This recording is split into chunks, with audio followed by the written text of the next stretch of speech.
मतलब कई भी छोटे बच्चे हुए गर्भवती महिला है तो हर चीज मतलब साफ सुथरी रखे हाथ धोई साबुन से मतलब खानो पकानो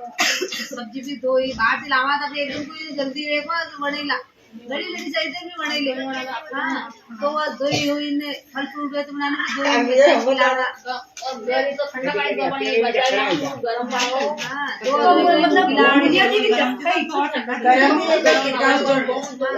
चार साड़ी बुनियादी के तो जाती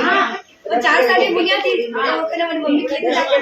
बना आतो है मतलब खुदा पर टूटे साग बने देती ले बच्चा खबर देती बच्चे दादी लोग खेला करती बच्ची मतलब पेट में वो चिड़चिड़ करती ना तो बच्ची मतलब कुछ करा करती रोटी खाया बाद ले मतलब हाथ पग दरिया का पेट बड़ा हो गया तो मतलब मम्मी के रोटी भी खावे सब कुछ वरना हाथ पग दरिया पेट बड़ा हो कई वैसे